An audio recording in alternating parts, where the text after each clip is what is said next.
Apa kabar? Berjumpa lagi di Jurnal Barata. Kabar gembira baru-baru ini datang dari Rusia, di mana Presiden Rusia Vladimir Putin mengatakan bahwa ekonomi Rusia berkinerja lebih baik dari yang diperkirakan. Hal itu disampaikannya setelah Perdana Menteri Mikhail Mishustin melaporkan kepadanya pertumbuhan produk domestik bruto dan inflasi secara mengejutkan positif. Mishustin kepada Vladimir Putin pada pertemuan di Kremlin mengatakan bahwa pertumbuhan PDB dapat melebihi 2% di tahun ini dan inflasi harga konsumen tidak boleh naik di atas 5% dalam jangka tahunan. Sedangkan Dana Moneter Internasional IMF memperkirakan ekonomi Rusia akan tumbuh sebesar 0,7% di tahun ini. Hal ini menunjukkan daya tahan ekonomi Rusia yang begitu kuat meski dilanda perang dengan Ukraina dan berbagai sanksi dari Barat. Lantas mengapa ekonomi Rusia bisa tetap kuat dan stabil meski diserang secara kolektif oleh Barat? Mari kita coba ulas bersama.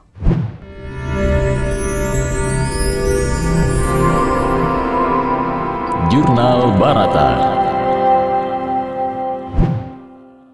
Kita tahu bahwa sejak Rusia menyerang Ukraina, negara yang dipimpin oleh Presiden Vladimir Putin tersebut terkena sanksi bertubi-tubi dari Barat dan sekutunya.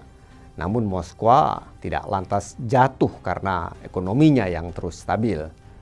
Hal ini dikarenakan kerjasama ekonomi antara Rusia dan Tiongkok yang sudah terjalin selama ini dapat menopang ekonomi Rusia. Ada beberapa bukti bahwa kerjasama Rusia-Tiongkok sudah menopang ekonomi Rusia. Yang pertama, kita tahu bahwa Barat yang dipelopori oleh Amerika Serikat telah melakukan berbagai cara untuk melumpuhkan Rusia, termasuk adanya embargo penjualan minyak dan pembatasan harga minyak mentahnya. Rusia juga mengalami penolakan akses ke jaringan Society for Worldwide Interbank Financial Telecommunication atau SWIFT atau sistem pesan internasional yang memungkinkan transaksi antar bank dan juga pembekuan aset bank sentral yang disimpan di luar negeri. Semua langkah tersebut ditujukan untuk melemahkan kemampuan Rusia dalam membiayai perang. Akibatnya jelas, perekonomian Rusia meluncur ke dalam resesi pada tahun 2022 lalu yang menyusut sebesar 4,5%. Ini menurut perkiraan Bank Dunia saat itu. Meski demikian, ternyata pendapatan fiskal Moskwa saat itu malah meningkat. Ini semua berkat harga energi yang tinggi dan adanya upaya Rusia untuk mengubah rute ekspor ke pembeli lain yang bersedia seperti Tiongkok dan India. Analis senior untuk Tiongkok dan Asia Timur Laut Eurasia Group, Neil Thomas, mengatakan Tiongkok sudah mendukung Rusia secara ekonomi dengan telah meningkatkan perdagangan dengan Rusia yang telah melemahkan upaya Barat untuk melumpuhkan mesin militer Moskwa. Hal ini terbukti di mana total perdagangan antara Tiongkok dan Rusia mencapai rekor tertinggi pada tahun 2022 lalu, naik 30% menjadi 190 miliar dolar Amerika Serikat. Itu artinya secara khusus perdagangan energi Tiongkok dan Rusia sudah meningkat tajam sejak dimulainya perang. Hal ini dapat dilihat di mana Tiongkok sudah membeli minyak mentah senilai 50,6 miliar dolar Amerika Serikat dari Rusia sejak Maret hingga Desember tahun lalu, naik 45% dari periode yang sama di tahun sebelumnya. Impor batu bara juga melonjak sebesar 54% menjadi 10 miliar dolar Amerika Serikat. Pembelian gas alam termasuk gas pipa dan LNG juga meroket 155% menjadi 9,6 miliar dolar Amerika Serikat.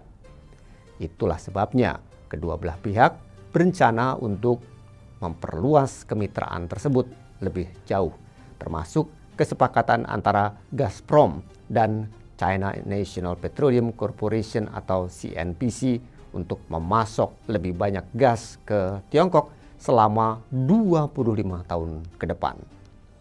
Lalu yang kedua, selain energi, Rusia juga ternyata sudah menghabiskan miliaran untuk membeli mesin, elektronik, logam dasar, kendaraan, kapal, dan pesawat terbang dari Tiongkok.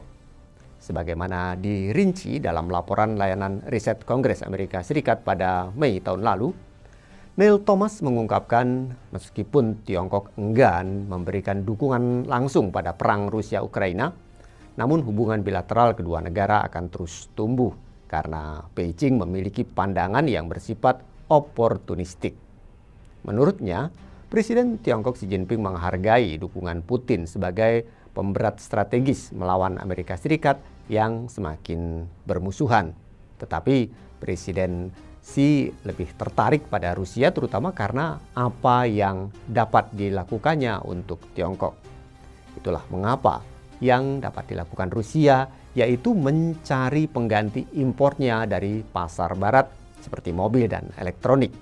Dan di sini Tiongkok dengan kapasitas industrinya yang tidak dapat disaingi oleh produsen besar lainnya menjadi pilihan terbaik bagi Rusia. Lihat saja bagaimana pangsa pasar dari merek mobil Tiongkok termasuk Haval, Chery, Geely melonjak dari 10% menjadi 38% dalam setahun setelah keluarnya merek barat. Dan pangsa itu diperkirakan akan terus tumbuh lebih jauh di tahun ini. Sedangkan dalam bidang elektronik, merek Tiongkok sudah menyumbang sekitar 40% dari pasar ponsel cerdas pada akhir tahun 2021. Setahun kemudian, di tahun 2022, Tiongkok hampir mengambil alih industri dengan pangsa pasar 95%. Lalu yang ketiga, setelah beberapa bank Rusia terputus dari SWIFT, Moskwa sudah menjauhi dolar dan menggunakan yuan Tiongkok. Perusahaan Rusia sudah menggunakan lebih banyak yuan untuk memfasilitasi peningkatan perdagangan dengan Tiongkok. Bank Rusia juga melakukan lebih banyak transaksi dalam yuan untuk melindungi mereka dari risiko sanksi. Menurut Kepala Bursa Moskwa, pangsa yuan di pasar mata uang asing Rusia melonjak menjadi 48% pada November 2022, kurang dari 1% pada Januari di tahun yang sama. Bahkan menurut data yang dirilis oleh SWIFT, Rusia sudah menjadi pusat perdagangan lepas pantai terbesar ketiga di dunia untuk yuan di belakang Hong Kong dan Inggris pada Juli tahun lalu. Sejak itulah Rusia tetap menjadi salah satu dari 6 pasar teratas untuk perdagangan yuan yang bahkan Rusia sebelum perang Ukraina tidak pernah masuk dalam 15 besar. Kementerian Keuangan Rusia juga sudah menggandakan porsi cadangan yuan yang dapat dipegang dana kekayaan kedaulatan negara menjadi 60% setelah sebagian besar tabungannya dibekukan oleh sanksi internasional. Maka dari itu, dengan lebih banyak cadangan yuan, Moskwa dapat menggunakan mata uang Tiongkok untuk menstabilkan rubel dan pasar keuangannya. Apalagi rubel telah jatuh lebih dari 40% terhadap euro dan dolar di tahun 2022 dan indeks saham utama Rusia juga turun lebih dari sepertiganya. Itulah sebabnya Kementerian Keuangan Rusia pernah mengumumkan akan melanjutkan intervensi valuta asing dengan menjual yuan dan membeli rubel pada bulan Januari lalu. Bank Sentral Rusia lantas menjual hampir 47 juta dolar senilai yuan Tiongkok untuk membeli rubel. Oleh karena itu, data yang kami paparkan sebelumnya menunjukkan dengan jelas bahwa Rusia meskipun diserang secara kolektif oleh Barat melalui berbagai sanksi dan tekanan internasional, nampaknya tidak berpengaruh terhadap stabilitas ekonomi Rusia. Demikian Jurnal Barata kali ini. Saya Aksan Prawira. Terima kasih. Demikian Jurnal Barata.